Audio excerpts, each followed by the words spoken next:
Hello dear students, solution for all subject की एक नई वीडियो में आप सभी का स्वागत है। इस वीडियो में हम 9th के सोशल स्टडी हिस्ट्री पार्ट के दूसरे चैप्टर यूरोप में समाजवाद एवं रूसी क्रांति चैप्टर को कवर करने वाले हैं। इस वीडियो में हम इस चैप्टर के सारे इम्पॉर्टेंट क्वेश्चन आंसर और मुख्य याद रखने योग्य बातें कवर करेंगे। तो वीडियो काफ़ी इम्पोर्टेंट होने वाली है, इसलिए वीडियो को लास्ट तक ज़रूर देखें। तो चलिए शुरू करते हैं। सबसे पहले हम इस चैप्टर के प्रमुख पॉइंट को मेन पॉइंट जो है उसको कवर करेंगे। पहला पॉइंट है रूढ़िवादी क्या है। कंजर्वेटिव वह लोग जो परिवर्तन का विरोध करते हैं, उन्हें रूढ़िवादी कहा जाता है। दूसरा जो पॉइंट है उदारवादी लिबरल्स, इसकी परिभाषा क्या है। वह लोग जो नागरिकों की स्वतंत्रता में यकीन रखते हैं, उन्हें लाइबरल कहा जाता है। यानी वे लोग जो नागरिकों को स्वतंत्र कराना चाहते हैं, स्वतंत्र करने में यकीन रखते हैं, उन्हें लाइबरल्स यानी उदारवादी कहा जाता है। तीसरा जो पॉइंट है वो ये है परिवर्तनवादी किसे कहते हैं। जो समाज में बदलाव लाना चाहते हैं, उन लोगों को परिवर्तनवादी कहा जाता है। अगला चौथा पॉइंट है समाजवाद किसे कहते हैं या समाजवाद विचारधारा क्या है। ऐसी विचारधारा जो उस बात में विश्वास रखती है कि उत्पादन के साधनों पर समाज का आधिपत्य हो, उस विचारधारा को समाजवाद कहा जाता है। नेक्स्ट पॉइंट है पांचवा, निरंकुश राजशाही क्या है। निरंकुश राजशाही का मतलब है राजा का बिना रोक टोक शासन करना, इसको निरंकुश राजशाही कहा जाता है। छठा पॉइंट है जदीदी क्या है। रूसी साम्राज्य में सक्रिय मुसलमान सुधारवादी को जदीदी कहा जाता था। नेक्स्ट पॉइंट है काफ़ी इम्पोर्टेंट, उदारवादी ऐसा राष्ट्र चाहते थे जिसमें सभी धर्मों को बराबर सम्मान मिले। नेक्स्ट जो पॉइंट है आठवां, वो ये है रेडिकल समूह के लोग देश की आबादी के बहुमत के समर्थन पर आधारित सरकार बनाने के पक्ष में थे। नेक्स्ट जो इम्पोर्टेंट पॉइंट है नाइन्थ, वो ये है रूढ़िवादी परिवर्तन के विचारों के धीमी गति से पक्षधर थे। नेक्स्ट पॉइंट है 10वां, औद्योगिकरण ने स्त्री और पुरुषों को कारखानों में लाकर खड़ा कर दिया। और 11वां पॉइंट है वोट डालने का अधिकार पाने के लिए मताधिकार आंदोलन चलाया गया। और इसी दौरान प्रथम विश्व युद्ध घटा 1914 से लेकर के 18 तक। और 13वां जो इम्पोर्टेंट पॉइंट ये है 1905 की क्रांति की शुरुआत और खूनी रविवार की घटना से होती है। जो 1905 की क्रांति थी, उस क्रांति की जो शुरुआत है वो खूनी रविवार की घटना से होती है। नेक्स्ट पॉइंट है यहाँ पर 14वां, जर्मनी, ऑस्ट्रिया, हंगरी और तुर्की केंद्रीय शक्तियां थीं, यानी ये धुरी राष्ट्र थे। फ्रांस, ब्रिटेन व रूस ये सभी मित्र राष्ट्र थे।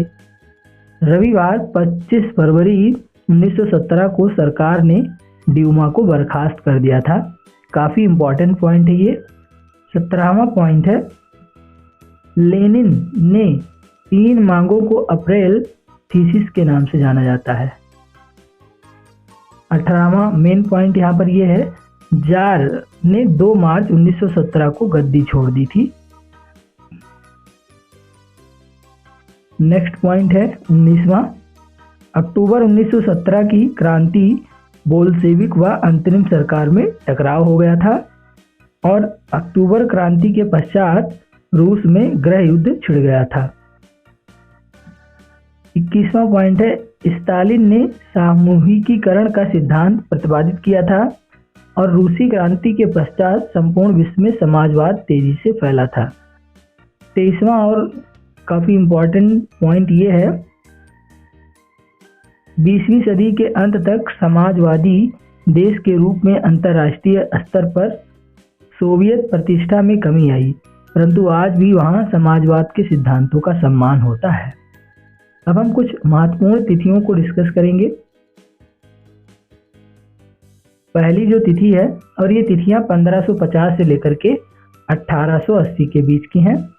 पहली तिथि है, रूस में समाजवाद पर चर्चा कब प्रारंभ हुई? 1898 में।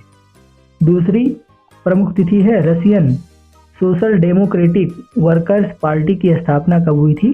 तो 1905 में हुई थी। नेक्स्ट है, खूनी रविवार और 1900 फ्रांस की क्रांति कब हुई थी? 1917 में।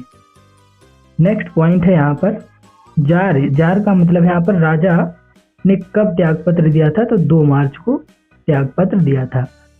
24 अक्टूबर पेट्रोग्राद में बोल्शेविक विद्रोह शुरू हुआ था और 1918 से 20 में गृह युद्ध छिड़ गया था और 1919 में कॉमिंटन का गठन हुआ था और 1929 में सामूहिकीकरण का प्रारंभ हो गया था। अब हम 1 अंक वाले प्रश्नों को यहाँ पर डिस्कस करेंगे जो काफ़ी इम्पोर्टेंट प्रश्न है। तो चलिए शुरू करते हैं 1 अंक वाले प्रश्न। पहला प्रश्न है, साम्यवादी विचार के संस्थापक कौन थे? इसका आंसर होगा कार्ल मार्क्स। दूसरा क्वेश्चन है, रूस में आर्थिक नीति को किसने प्रारंभ किया था? तो इसका आंसर है लेनिन ने। तीसरा प्रश्न यहाँ पर यह है, खूनी रविवार का संबंध किस रूस की क्रांति से है? तो 1905 की क्रांति से है। रूस के शासकों को क्या कहा जाता था? ये चौथा क्वेश्चन है। तो रूस के शासकों को जार, और जार का मतलब होता है राजा, राजा कहा जाता था। नेक्स्ट क्वेश्चन है 5वां, रूसी इतिहास के किस तिथि को आज अंतर्राष्ट्रीय महिला दिवस के रूप में मनाया जाता है?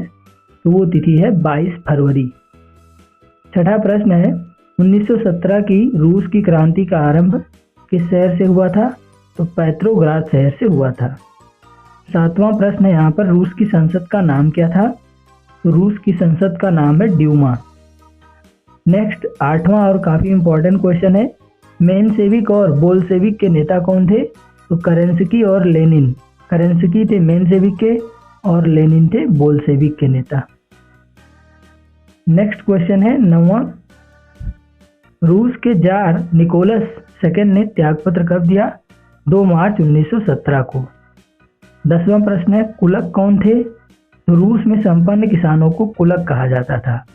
11वां और 1 अंकों वाला अंतिम प्रश्न है, रूस के संदर्भ में कोल खोज क्या था? तो रूस में सामूहिक खेत को कोल खोज कहा जाता था।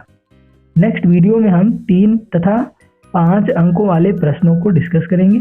ये वीडियो अगर आपको हेल्पफुल लगी हो तो इसे लाइक करके आप हमारे